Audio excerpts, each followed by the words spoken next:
I never needed to be welcomed, only recognized.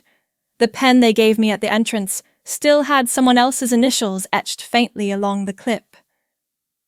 BRH carved in a different rhythm than mine. I kept it anyway. It felt like the kind of oversight that told the truth without apology. I walked into the room without waiting for acknowledgement. The kind of space where chairs face forward in obedient lines, and the only light is fluorescent and overly bright. My boots made almost no sound on the tile, but still nothing turned. Not even him. I stood behind the third row and waited for the clipboard to reach me. Names were being read aloud, passed across laps and tables like ration cards. When it stopped 2 seats before mine, I didn't move. I didn't lean forward. I already knew. A man in uniform, barely 30, handed a sheet to the person beside me. His sleeves were too crisp. He wore the kind of confidence that's freshly ironed. "You sure you're in the right room?" He asked it like someone might ask if I'd wandered off from somewhere soft. I looked at the screen ahead.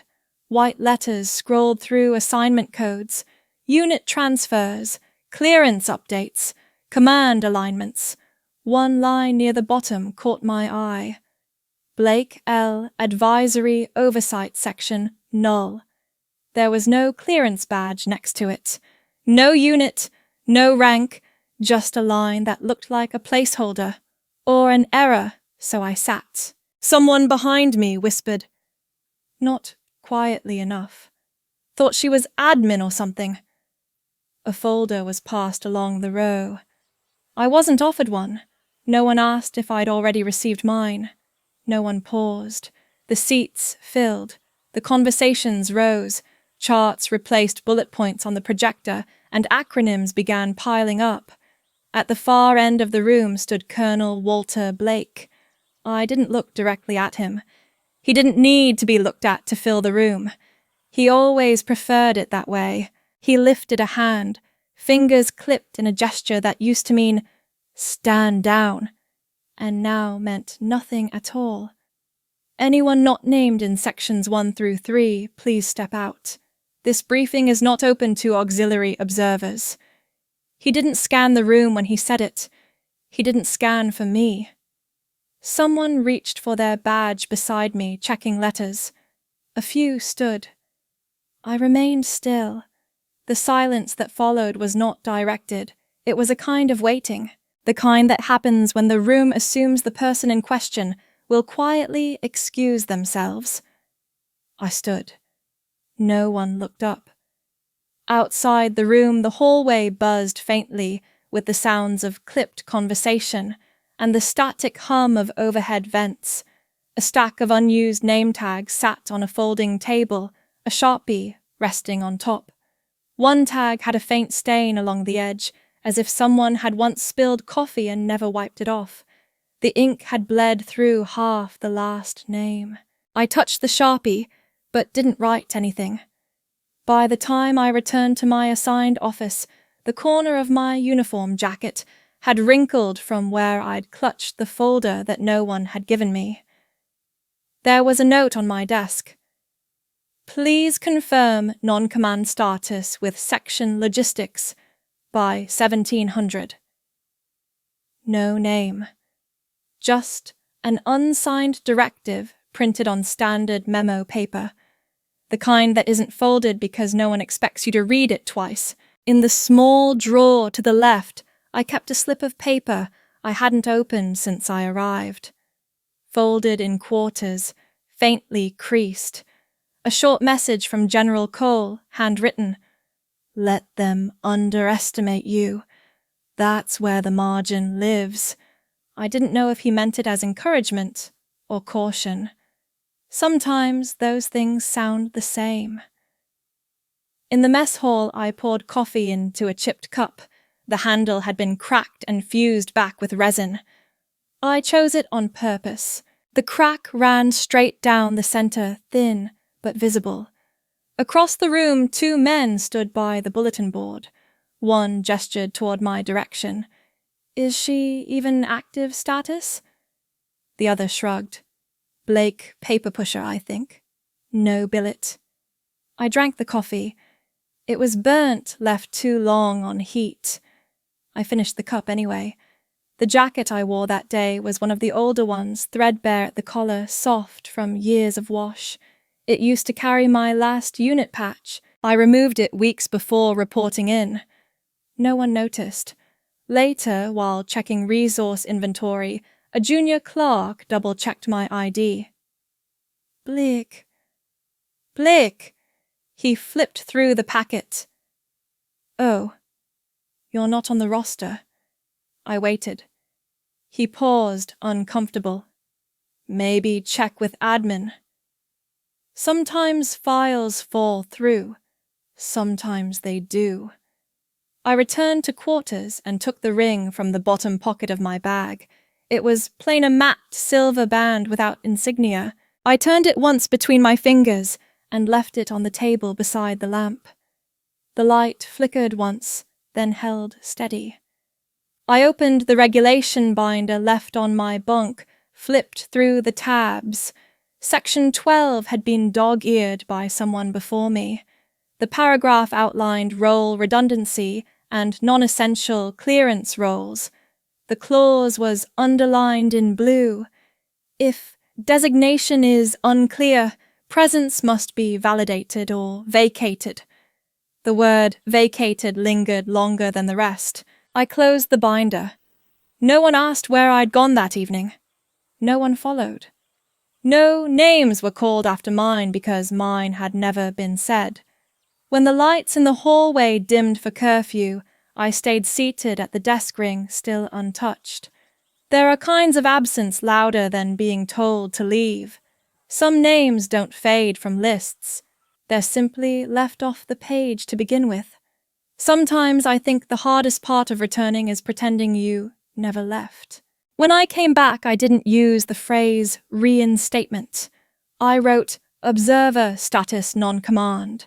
No attachments, no intention to reclaim what had once been mine.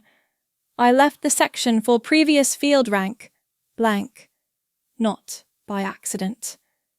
I didn't want to hear the questions, or worse, the quiet assumption that there was nothing left to ask. The uniform they gave me had a tag, sewn wrong thread bunched at the shoulder seam. I didn't exchange it.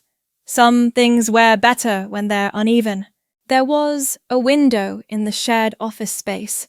Not large, not clear, but enough to track daylight through the distortion.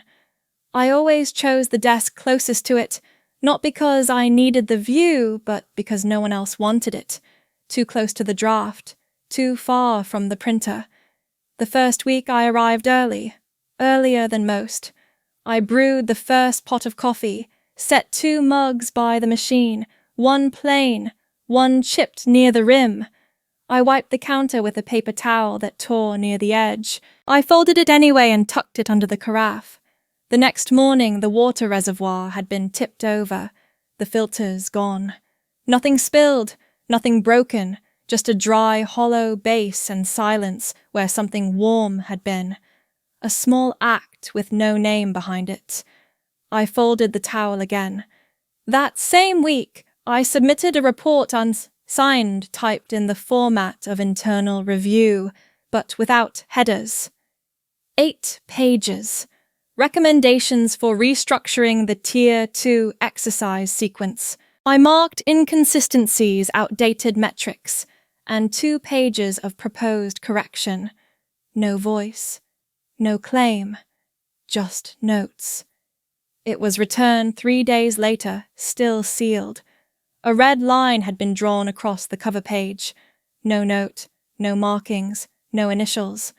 Later, during a logistics debrief, I heard someone mention a redundant submission that had been overreaching. The folder on the table was the same color as mine. No one looked at me. I didn't bring it up again. They assigned me to reorganize the training archives. A room beneath the main hall concrete floor, metal cabinets dust between the binders. No one volunteered. I did. The cabinet on the far wall held framed photographs of prior units. I recognized most of them. Faces dulled by time, but posture intact. On the second shelf near the bottom, I found one marked Kepler Rotation 2011. Falco stood at the center, not smiling, but unmistakable. My own face was angled slightly, not looking into the lens. Behind me, my father, his hand on another officer's shoulder. The frame had no glass. The edge was chipped. I found his photo in the next drawer, Colonel Walter Blake, 2016, Commendation Ceremony. This one had been double-mounted, backlit, catalogued with ribbon tags. It had already been rehung on the main hallway wall. When I placed Falco's picture into the filing drawer again, I used 2 sheets of paper to cushion the corners. I didn't mention it to anyone. The following month, I was asked to sit in on a review board session. Not as a voter, just for insight. General Cole leaned toward me after the second round of questioning, his voice low enough that only I could hear. "You're still wound tight, Blake. Maybe give yourself more time. Not everything has to be fixed right away." I nodded. That evening, I ironed the cuffs of my jacket and removed the old tag from the collar. I didn't replace it. The stitching left behind a faint line, barely visible, but present. I heard my mother's voice once, years earlier, while buttoning my collar before an inspection. Her fingers steady. "Don't fidget. That's how people notice you're unsure." She'd never worn a uniform herself, but she understood presentation. The next day, during a hallway briefing, someone handed out updated security protocols. 1 copy short. I didn't receive one. The officer to my left offered his own. His eyes didn't meet mine. He glanced down. "It's okay. You're not frontline. Doesn't apply to admin." The protocol mentioned nothing about exclusions. I folded my hands and listened through the rest of the discussion. At lunch, I sat at the end of the long table near the back wall. The chair was slightly unbalanced, the leg uneven. The tray had been scratched from overuse. One of the cafeteria staff paused with a stack of utensils. She didn't stop. I used the knife from my back pocket, folded, dull, still clean. Across the table, a younger officer spoke with someone I didn't know. He used the phrase rehab unit and gestured vaguely in my direction. I didn't catch the context. It didn't matter. On my tray, a smear of mustard had dried beside the edge of the bread. I left it there. That night in the dormitory wing, I passed my father in the hallway. He was reading something clipboard held high, brows furrowed. He didn't look up. 3 steps before he passed, his voice clipped into the space between us. "If you're not here to contribute directly, don't get in the way." No pause, no eye contact, just a dismissal, already halfway formed. I didn't reply. Back in my room, I opened the bottom drawer where I kept the paperwork that hadn't been processed, my own application to remain off-record. No rank reinstated, no deployment requested, no accolades referenced. The signature line was blank. I stared at it for a while. Not because I didn't know what to write, but because some things once signed don't belong to you anymore. There's a kind of effort no one sees when it's quiet, a trying that doesn't make noise, no applause, no disapproval, just space that stays empty no matter how many times you return. I folded the form, placed it back in the drawer, then I closed the lamp. Not to sleep, just to listen to the dark fill the room. Some absences aren't mistakes, they're decisions that never needed words. I opened the box because the drawer wouldn't close. A corner of the cardboard was folded and jammed against the metal edge like it didn't want to stay hidden anymore. I didn't expect anything from it. Mostly forms, old memos, outdated protocols, faded rosters with edges soft from handling. Beneath the stack, I found the card. Cream paper, gold seal typed lines. It was the kind of thing handed out after deployments folded once and slid into mail slots along with paycheck stubs. To the entire team, your excellence, your dedication, your loyalty. Special thanks to Lawson, Hale and Pike for exceptional performance under pressure. There was space beneath the printed line where a signature could have gone. Instead it read, "On behalf of command." I was the team lead. My name wasn't on it. The handwriting in the top corner was familiar, tight loops, careful spacing. Probably Colonel Granger's adjutant. She was always meticulous even with things that didn't matter. I placed the card on the desk, smoothed the crease with the back of my fingernail. It stayed bent anyway. There was a folder underneath it thicker. Video transcripts, press materials, a USB drive taped to the inside cover labeled in blue ink, 2019 media feature, Bravo rotation. I plugged it into the terminal by the supply cabinet. The screen blinked twice before loading the broadcast. I remembered the segment. National coverage, a feature on advanced tactical training and rising stars. The footage opened with drills, night ops, my team. I saw Pike taking lead through the corridor breach. His helmet slightly tilted his grip too tight on the sidearm. Hale followed 2 steps behind. The commentator's voice filled the room with phrases like grit and excellence under duress. A list of names appeared in white over the footage. Then the screen cut just as I came into frame. The segment ended with a freeze frame of the squad regrouping behind the compound wall. The camera had panned just enough to miss my shoulder. I didn't rewind. Later that night, I walked past the photo archive near the stairwell. A row of frames lined the concrete wall. Falco's picture was missing. I already knew that.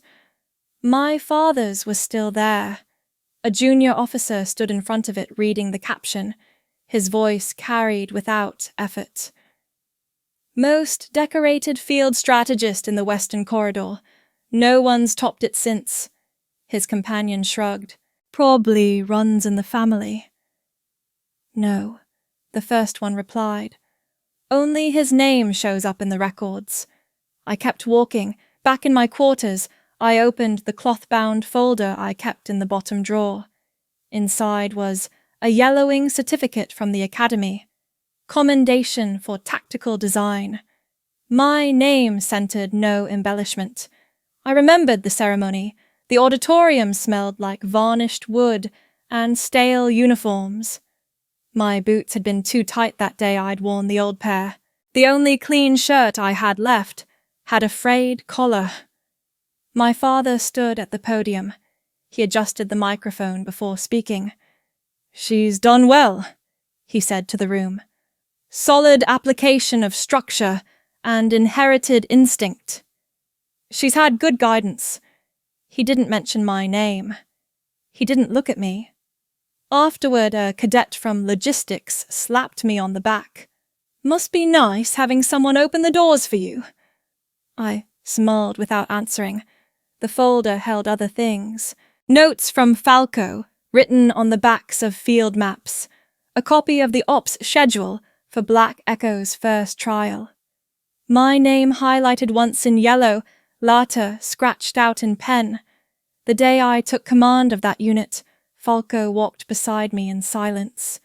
At the final step before the range gate, he stopped.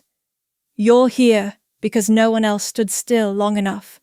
I didn't ask him to explain. I didn't need to. He gave me a patch that day, hand-sewn, not standard issue. I carried it in my left boot for 3 years. It's still there, threadbare, edges curled. No one ever asked where it came from. A few months ago, I received a forwarded invitation for a reunion. It listed names of those who had served under him, those still active, those marked, retired. My name was missing. A note at the bottom read, "If this was sent in error, Please disregard. There are ways people remove you without speaking. They do it in edits, in formatting, in absence. They do it with photo crops, roster columns, and closing credits. Not because you failed, not because you forgot, because you were never meant to remain in the frame. I tucked the card back into the box, not out of care, just to keep it from curling further. I didn't write anything down that night. I didn't send a message. I didn't ask why. Some names fade by erosion. Others are scraped clean, and mine was never printed in ink thick enough to stay. I always thought the worst part would be hearing it out loud, but silence writes deeper. The folder came by mistake. I didn't ask for it. It was paper-clipped to a stack meant for requisition review, training rotations, clearance updates, nothing unusual. My name was on the envelope, but not on the manifest. I flipped through quickly, more out of habit than curiosity. Then I stopped at the third tab. Internal Candidate Evaluation, AOTC Advanced Officer Training Command. I remembered the application window. Everyone did. It came with the possibility of redirection, sometimes a new post, sometimes just a different rank pin. The list inside had 8 names alphabetized. My own was 4th. There was a line through it, a thick straight stroke in red ink, not erased. Erased things might have been rethought. This was deliberate. Beside the strike, through a note, candidate shows history of emotional volatility. Denied. Coln W. Blake. The signature didn't surprise me. The clarity did. I sat back, the edge of the chair pressing into my spine. A corner of the folder caught on my jacket hem. I turned to the last page. It was blank except for a stamp. Internal use only, do not archive. I tore it out. Not out of panic, just to make sure it didn't accidentally stay. Jake Lawson passed my desk as I was folding the page into thirds. He didn't slow. "You know it was never going to be on record," he muttered. "They don't need to explain the quiet ones." He didn't look back. I walked the sheet to the small utility burner in the back hallway. It had been installed during the first renovation, meant for waste marked confidential. I didn't watch the paper curl. There were no cameras in that hallway.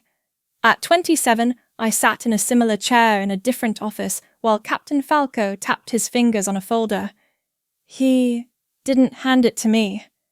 "They're filling the 6th seat on Black Line," he said. "I put your name down.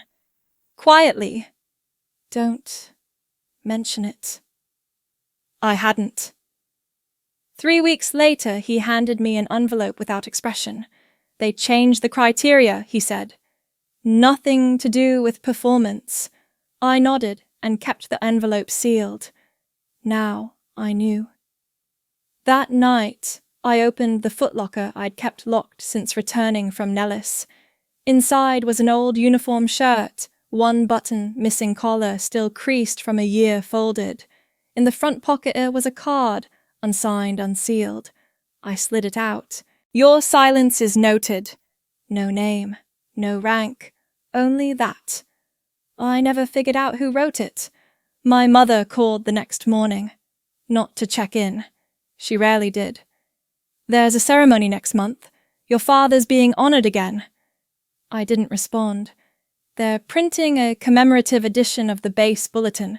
They asked for family photos. Something formal." Another pause. "Do you still have that one from when you were 13? The one in uniform with the flag?" I told her no. "I thought you'd at least want to be seen in one of them." When she hung up, I ran a cloth over the edge of my desk. A coffee stain had dried at the corner, faint but stubborn. The terminal buzzed with a message alert. "Claire Maddox. Logistics. Apologies. Wrong file batch yesterday. Please destroy, as per reg." I typed one word. "Received." She replied within seconds. No duplicates sent. No record created. I didn't answer. I didn't keep the folder. There are ways they erase you before you even arrive. Not with confrontation, with the absence of it. I could have asked him why. There were windows of time. The car ride after the funeral when we sat in traffic and he hummed tunelessly with the radio. Or that evening in the kitchen when he reached for the peppermill and knocked over a glass, looked at me like I'd moved it on purpose. You should really let some things go. Nobody likes a clinger. I never asked what he meant. In one of the files I was tasked to scan for archival retention, there was a quote written in the margin of a 1986 memo. His handwriting. Reputation is not what you build, it's what people remember without prompting. I remember that. I kept the torn corner of the evaluation form. Not the sheet, just the edge where the ink bled slightly through the paper grain. It sits beneath the drawer liner in my nightstand. Not to remember what he wrote. To remind myself that it was written without hesitation, and that nothing he crossed out ever bled as much as the part he never acknowledged. Some decisions land so softly, no one hears them, but you. I filled out the withdrawal form in ink that had already begun to fade. Not from age, just cheap supply stock. I didn't ask for another pen. There was a checkbox marked non-operational personal reason. I ticked it. I didn't write a single word in the optional comment line. Leaving something blank can sometimes be the most complete sentence. The form sat on my desk for an hour before I signed it. Not because I had doubts. I just waited for the moment when no one else was around to see me finish it. When I handed it off at logistics, the clerk didn't look up. She clipped it to a larger stack, all facing the same way. Paper doesn't flinch when a name disappears. 2 days later, I received an automated message. Advisory Council acknowledges receipt. Final review pending. Confirm intention to withdraw by Friday. I didn't confirm. I didn't explain. I didn't forward it to anyone. Another email followed, same phrasing, different signature, Lieutenant Cass Wells, admin officer. I didn't know the name. It made declining easier. That week, I packed what little I had into a carry-all bag. My new assignment was not technically a reassignment, just relocation. A room at the far southeast end of base, near the disused armory. The building still bore the original paint, sun-bleached, flaking. The floors creaked. There were no hallway plaques, no unit flags. That was what I wanted. The room had a window that wouldn't shut properly and a desk that listed slightly to the left. I fixed it with a folded operations bulletin. Not out of pride, just out of habit. A voicemail from my mother arrived the same morning. I moved, your father spoke at the academy again. Some of the cadets asked if you'd come back and mentor. I told them you wouldn't. You never cared for the ceremonial roles. A pause, then quieter. You always had trouble understanding your place. I deleted the message and no replay, no reply. That night, I left something behind. 6 pages photocopies, each one stamped, signed, dated, internal records, memos that quietly redirected high-clearance projects, approval forms with the box marked not recommended, never elaborated. One memo bore the line, subject does not meet criteria for strategic command exposure. Override approved Colonel W. Blake. All placed in a plain manila folder set on the edge of the command desk. No note, no explanation. I didn't wait to see who picked it up. The weight of a name is heavier when you stop asking it to speak. At the helipad that morning, General Cole found me. No escort, no clipboard. I can't reverse what's already filed. It's in motion. He paused. watching me not watch him. He says you're remembering too much lately, that you're starting to make connections. I adjusted my cuff. I don't need him to recall anything, just to know I haven't disappeared. He didn't try to reassure me. That was the one useful thing about him. I moved in before dusk. No welcome, no orders, just a cot, a desk, and a locker that stuck at the hinge. I kept my boots aligned beneath the frame toes pointed out. Some routines don't need context. The jacket I hung over the chair still had faint impressions from where my unit patch used to be. I'd removed it a year ago. I didn't throw it away. Claire Maddox appeared again one night, well past lights out. She knocked once. No one knocks twice unless they need something. They mentioned you skipped debrief. Again. I didn't turn. They also flagged you non-responsive. That's a permanent note. She held out a folder. Still thought you should see it. I took it. Closed the door. Inside were updated placement lists. My name didn't appear once. Not as observer. Not as alternate. Not even as contact. A clean omission. I slid the folder under the short leg of the desk. A few days later, someone slipped a note under the door. Handwritten, unsigned. You trained most of the ones giving orders now. I used it as a bookmark in the old recon ethics manual I kept. The spine was cracked. Page 243 had a smear in the margin, not quite ink, not quite rust. In the corner of the room hangs a canvas satchel. I haven't opened it in a while. Inside an outdated clearance badge, the eyed with the photo scraped until my face blurred, and the ring I stopped wearing after Black Echo disbanded. I remember turning it once counterclockwise whenever a briefing turned personal. Now it barely fits my knuckle. I keep it anyway. One drawer contains an envelope with a folded clipping, a photo of the Academy's new class of instructors.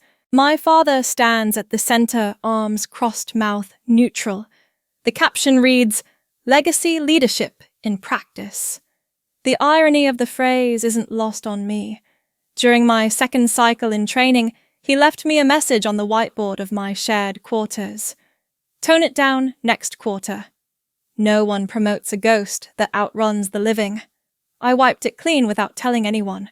It was the first and last time he acknowledged my ranking ahead of protocol. I no longer check the bulletin boards. I know what names are on them. I taught half of them how to triangulate terrain with dead batteries and no maps. I reviewed their reports. I memorized their weaknesses. They now lead. And that's fine. I don't want the seat at the table anymore. I want them to remember who taught them where the table was. Some nights the hallway stays quiet for hours, but sometimes footsteps slow outside my door, then move on. No one knocks. Let them wonder if I'm reviewing. Let them worry that I'm recording.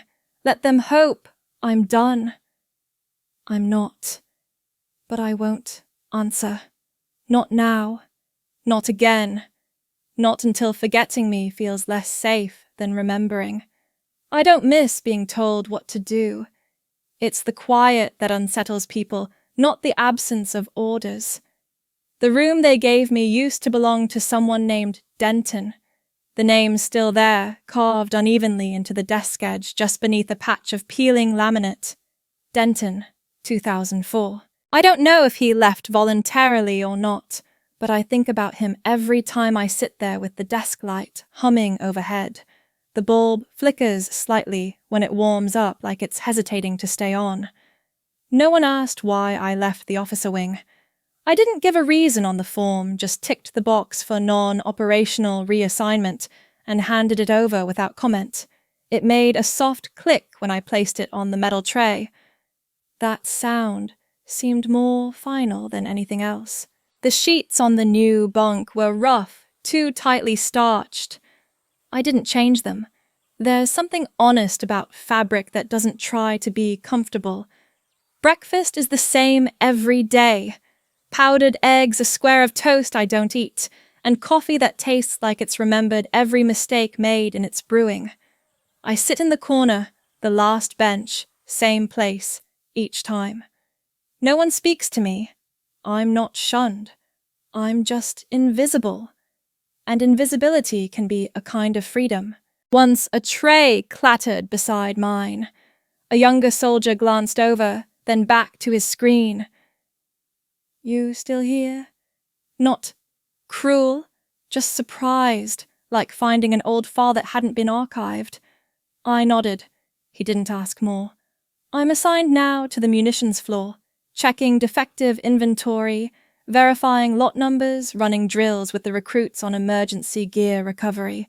No briefings, no charts, no PowerPoints, just my hands and theirs on rust-flecked casings and silent triggers. No one watches me closely anymore.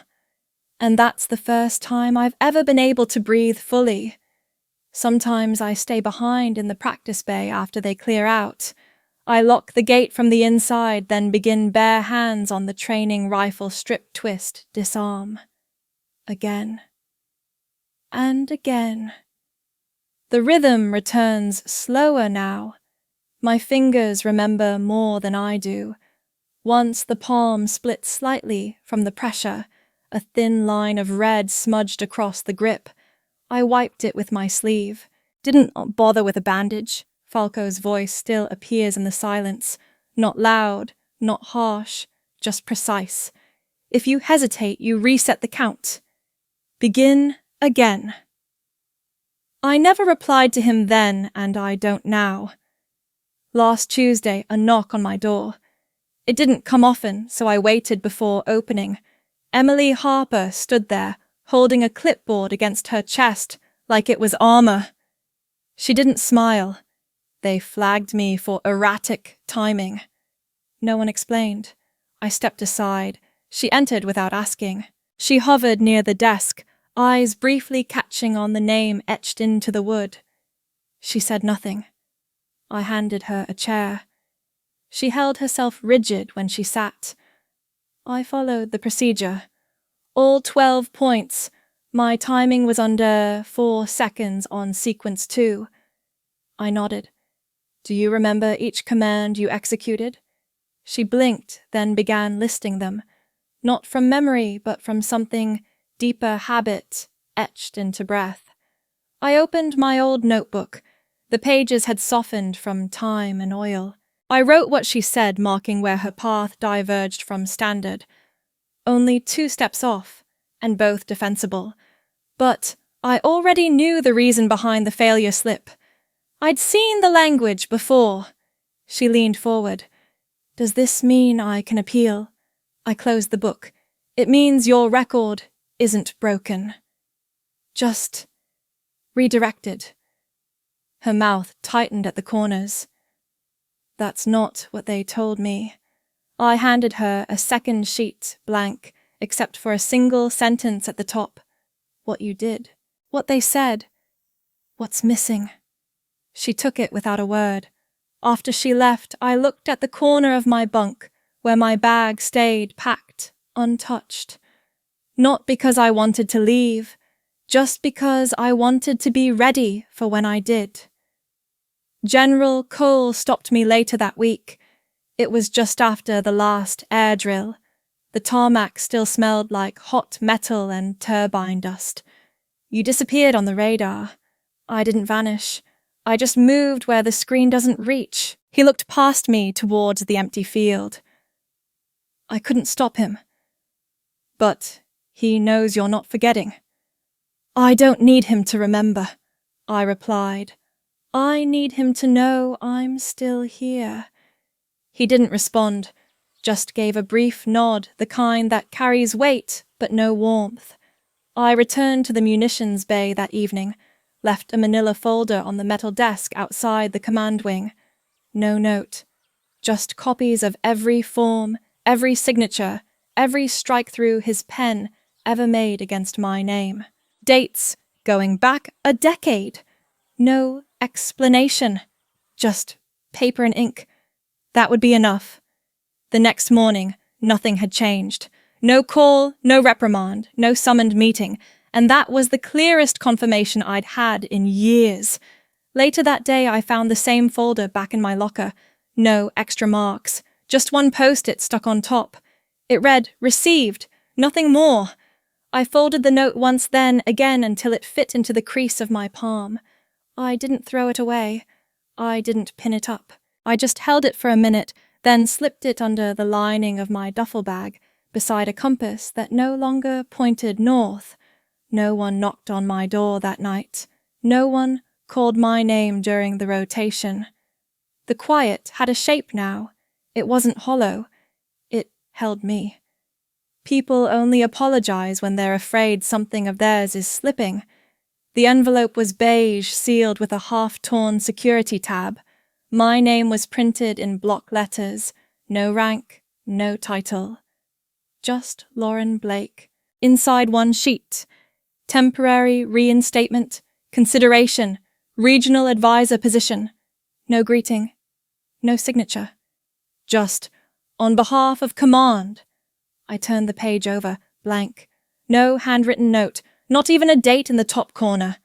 On my desk, Denton's name caught the light again, faint beneath the newest scratch from my keyring. I set the page next to it and let it sit there. Paper didn't make decisions. People did. General Cole didn't look at me directly during the closed session. His hands stayed folded, not moving, even when my father's voice filled the room. She's a strong candidate for this advisory role. Bringing her back shows we apply the same standard to everyone. No favorites, no exclusions. It reinforces credibility. Someone murmured agreement. A chair creaked. My father leaned back calm and deliberate. It's not a promotion. It's a gesture of balance. No one mentioned why the balance had been broken in the first place. Jake found me outside the perimeter gate. I was standing near the chain fence holding a cracked thermos I'd forgotten I owned. The initials on it were faded, almost unreadable now. "They're not doing this for you," he said. I kept looking through the fence at the road beyond. The horizon was quiet. "I know. You're a banner right now, not a person. That's why I'm not angry." I turned the thermos in my hands.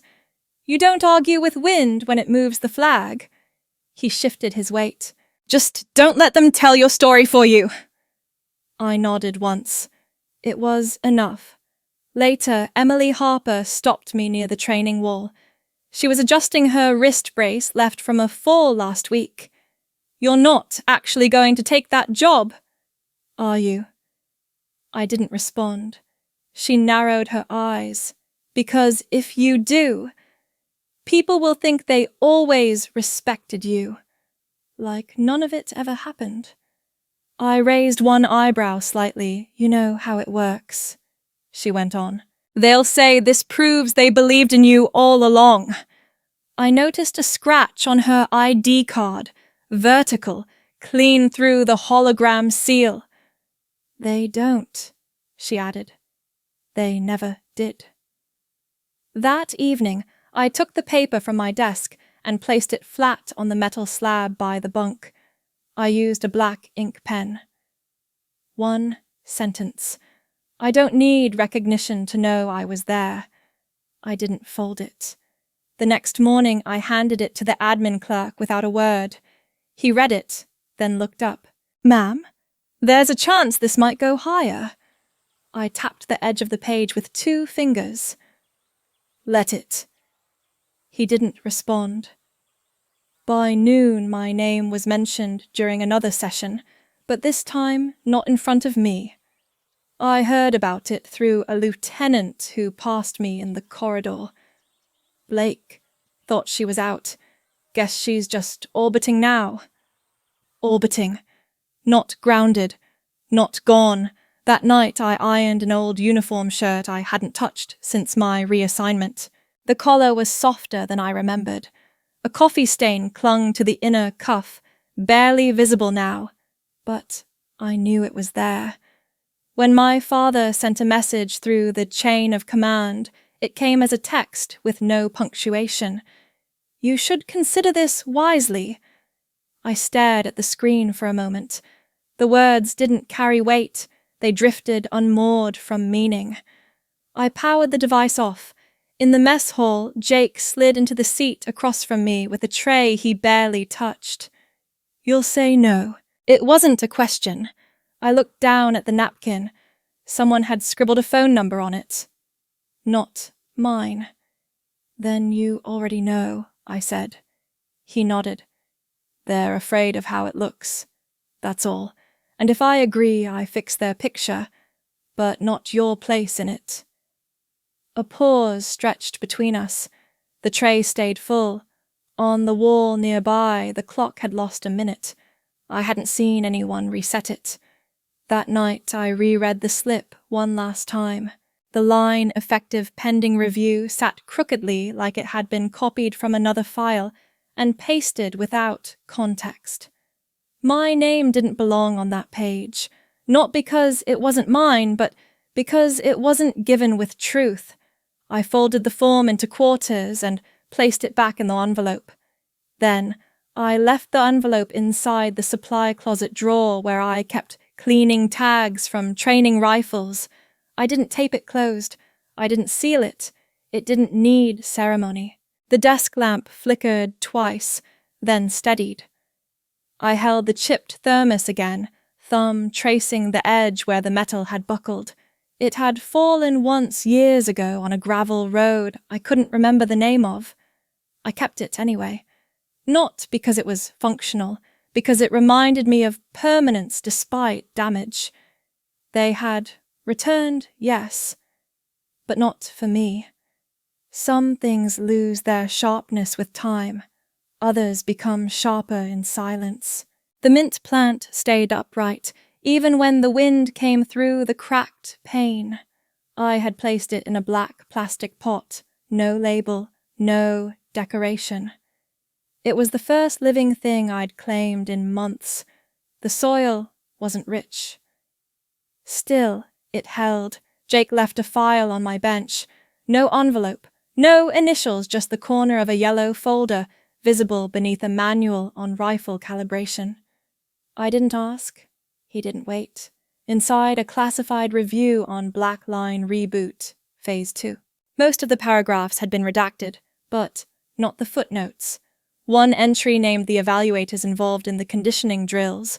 Another cited incomplete data entries submitted from Echo Unit Logs 2022-23.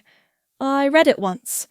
Jake returned that evening, stood beside the supply bin, and didn't touch anything. "I shouldn't have had access to that," he said. "You don't anymore."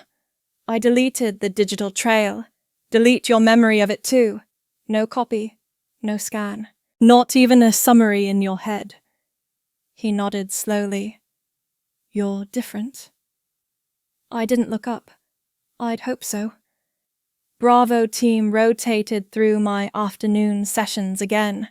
I reviewed grip mechanics, disassembly, under duress, and gear check protocols. I didn't explain twice. I didn't smile. No one complained. At the end of one run-through, one of them lingered. "Mom," he started, "how come you're not in command anymore?" I waited. "Just seems like you were born for it." I looked at the knot on his boot, loosely tied. "People mistake silence for softness," I said. "And softness for failure."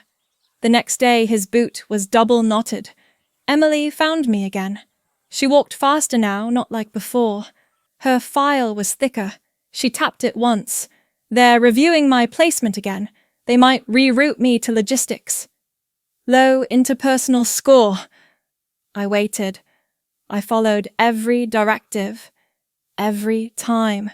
"What do you want me to do?" I asked. "If I'm pulled." "Can you stop it?" "No." She stayed still. "But if they misrepresent you, I'll document it. And I'll sign it with my name." She took a breath and stepped back. "You'd do that?" I don't publish lies, even quiet ones. That night, I opened my own notebook again. The pages were creased from months of being carried, folded, reopened. I started a new list. Name, score altered, evaluator name, date of discrepancy, notes from peer observation. I didn't use bullets. I didn't annotate. Just facts straight down the spine of the page. The mint plant had grown a new shoot. I didn't water it every day, but it still stretched toward the window. 3 days later, a second pot appeared next to it. Lavender. No label. No one claimed it. By week's end, there were 2 more. One morning, the command center requested equipment reports from my section. I filled them out by hand, stapled the pages, walked them in myself. The clerk behind the counter looked at the paperwork, then at me. "You know you're the only one who still uses a pen." I didn't answer. "There's a rumor they're keeping eyes on you, because of what you're tracking." "I'm not hiding anything. That's what worries them." The mint leaves started curling slightly at the edges. I checked the roots. They weren't rotting, just adjusting to less water. During a lunch shift, I sat across from a tech sergeant I'd never met before. He tapped the edge of his tray, not looking at me. "They're saying you're collecting names." "I am. Trying to build something, no. Just not trying to forget." He nodded once. "That's dangerous. So is pretending. No one invited me to meetings. No one stopped me either." A week after that, I received a printed request for advisory input on training assessment language in formal exams. It wasn't addressed directly to me, just to independent consultant. I read it, filled the margin with 3 comments, and returned it without signing. They knew the handwriting. Jake found me again outside the supply room. He looked tired, like he hadn't slept. "They're whispering about disloyalty," he said. To whom, not sure anymore. Then they should whisper quieter. He pulled out a page folded in 4ths. Unofficial inquiry. "Someone marked Harper as potentially volatile." I took it. Read it once. I'll write the counterstatement. Full page. Direct terms. "You're going to sign that too?" "I sign everything I stand behind." He hesitated. "You sure you want to keep pushing?" "I'm not pushing. I'm standing still.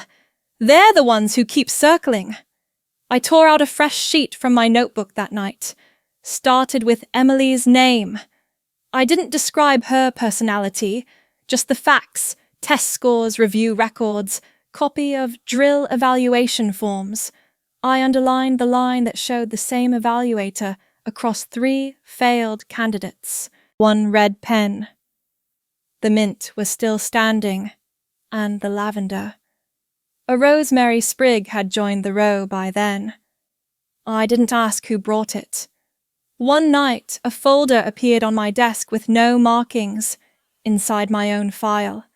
Personnel summary reassignment orders, and a sticky note with 4 words. "They thought you'd forget." I didn't keep the file. I removed the note and burned it in a tin ashtray by the sink. The smoke rose without smell. Later, I wrote 1 sentence at the bottom of my page. "Truth doesn't depend on memory, only on record." And then I closed the notebook. I didn't mark the page, I didn't fold the corner. I knew where it was, and I didn't need to be thanked for keeping it. Some choices don't echo, they just stop the noise. The report was 17 pages stapled down the left, single-spaced. No formatting, just enough structure to read without distraction. I included the maintenance logs from Lawson, the timestamps, the discrepancies between drill records and actual rotations. 2 names were blacked out by request. 1 wasn't. The video reconstruction ran exactly 48 seconds. I didn't print more than 1 copy. I didn't use my base email. I typed it from scratch on a public terminal, scrubbed the cache, and sent the file through an old contact line I hadn't touched since before the redistricting of 2020. His name wasn't listed anymore, but the address still traced back to the department. I pressed enter. Nothing blinked. No confirmation. I shut down the machine, wiped it with the sleeve of my jacket, and walked out without the access card. That night, I folded my uniform with the insignia turned inward. I didn't burn it. I didn't donate it. It stayed inside the locker drawer under a torn envelope from 6 years ago. I didn't open the envelope again. I already knew what it said. The morning light didn't reach the hallway where General Cole's office sat. He didn't ask why I was there. He looked at the envelope, weighed it in his hand. Voluntary discharge, he read without tone. Reason concluded observational role. He flipped the last page. Any backups? I nodded once. Already sent. He didn't speak again. Just tapped the edge of the paper once, then slid it back into its folder. No handshake, no stamp. I left without speaking to the clerk. On the way out of Echo Base, no one stopped me. No one asked where I was going. The silence didn't feel abrupt. It felt overdue. My boots didn't make much sound on the gravel. I didn't turn around. Inside the room I'd stayed in the black notebook, sat open its last 3 pages blank. The one before held 6 lines in ink, all printed in block lettering. Steady. What remains will speak for itself. I don't need to stay to be believed. The pen lay beside it, uncapped. I left the door unlocked. The jacket I wore had no patch, no crest, no name. The thread on the cuff was frayed a small tear near the seam. The lining still carried the scent of gun oil and dry leaves. Inside the front pocket was the only thing I took with me, a silver ring, plain, with a worn insignia half rubbed away Falco's. I hadn't touched it since the day they cleared out his footlocker. I never reported finding it. Never wore it. I kept it wrapped in cloth inside an old glasses case behind the wall paneling above my bunk. I opened it once every year, then closed it again. Now I slid it over my finger, not the one it had fit him on, but the one it fit me. At the transit checkpoint, the attendant scanned my ID. The screen blinked red once, then green. "You still count as active until noon," he said, eyes on the screen. I nodded. "I won't be here by then." He tapped twice and returned the card. "You're not taking much. Most of it didn't belong to me." He looked at my duffel. No medals. None I earned. On the bench outside the transport bay, I read the messages one last time. They weren't many. A reminder from the admin center, a scheduled archive of files linked to my account. One from Emily. They called me in. "If you're not around anymore, I'll handle it." I didn't reply.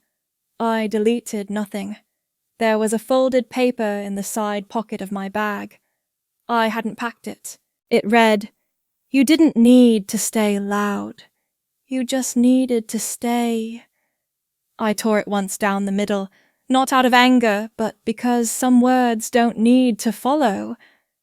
By the time the transport rolled forward, no one else had taken a seat beside me. I didn't mind. I kept my hands in my lap, the ring turning slowly with my thumb. Across the aisle, 2 recruits were laughing about something on a phone screen.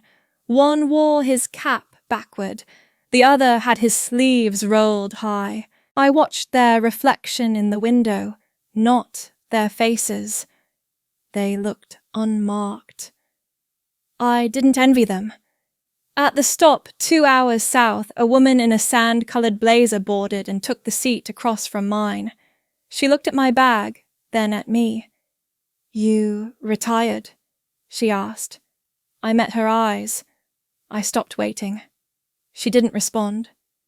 Near the terminal, I pulled out a folded note from the side flap of the notebook I'd kept hidden all this time. It wasn't dated. It wasn't signed. Just one sentence scribbled on the back of a faded requisition form. Not all things worth recording will ever be heard aloud. I stared at the ink. I didn't need to know whose handwriting it was. Some truths aren't tied to who says them. They settle. Like dust. Like stone. And once they do, they don't move. Even when no one's left to point. I folded the paper again carefully and placed it back between the pages. I didn't check the time. I didn't look back at the base. I had already left long before the door ever closed. They never taught us how to breathe without orders.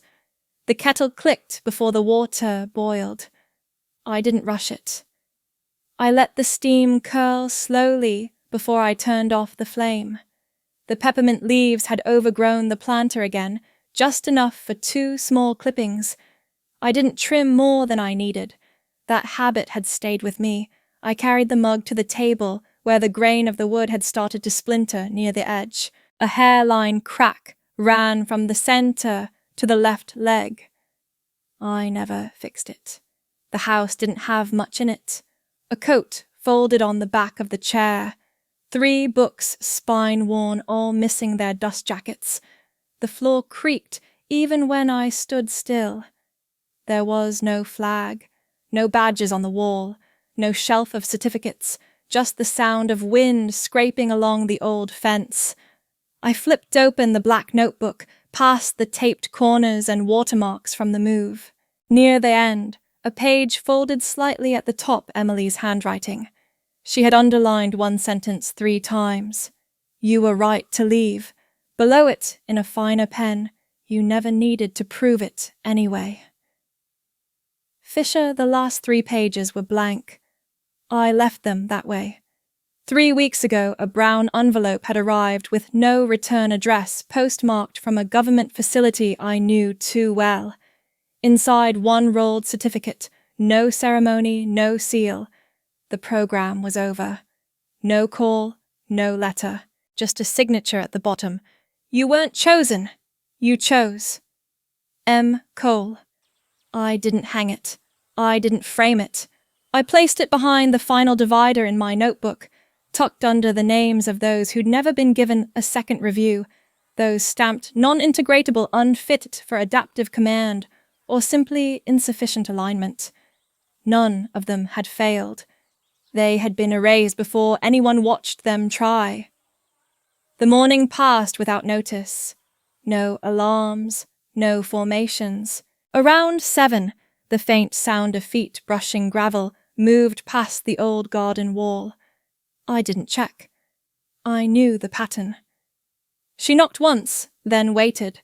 I opened the door halfway. She didn't smile. I came early. Hope that's okay. Her name was Jenna Frost.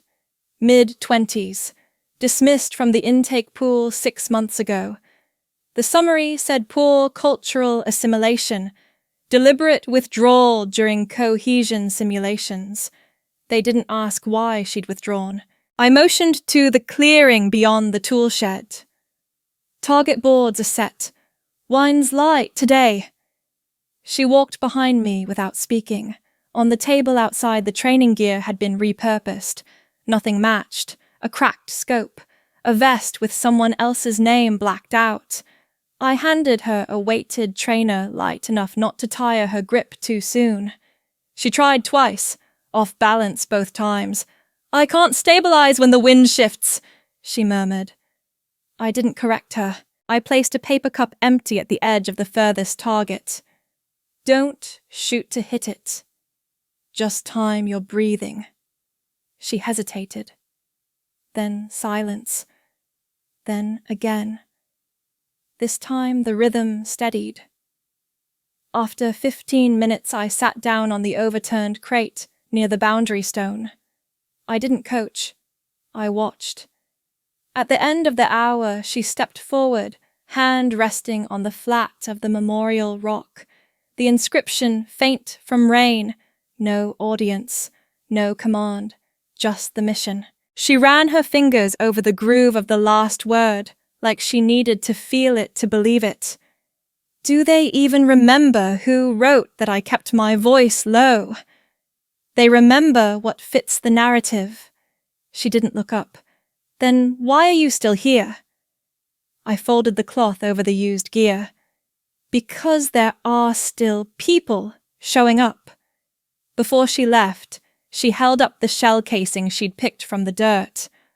I'll keep this. Not as a trophy. I nodded. She walked back toward the path without saying goodbye. Inside, I poured another cup of tea. The room had shifted slightly in the afternoon light. Shadows drew angles across the floorboards where I'd sanded them by hand. On the desk next to the notebook was a photograph I hadn't looked at in weeks. I didn't display it. I kept it face down between the pages of an old field guide. That day I turned it over. Falco stood left of my father, both in regulation dress, shoulders squared, no medals on either of them. Their eyes didn't meet. One stared directly at the camera. The other looked away toward something out of frame. A crease cut through the middle of the print, splitting their boots. On the back, in thin ink, his handwriting, "Legacy isn't something they give you. It's what you build when no one watches." I read it twice, then slid the photo back beneath the notebook, where the final page had stayed empty. I didn't pick up a pen. Outside, the wind had returned. No music played. No voices called roll. No echo of instructions on the loudspeaker. Only the faint sound of another pair of footsteps on the gravel. I didn't turn to see who it was. Some arrivals don't need introductions. Some presences speak louder when you don't try to name them.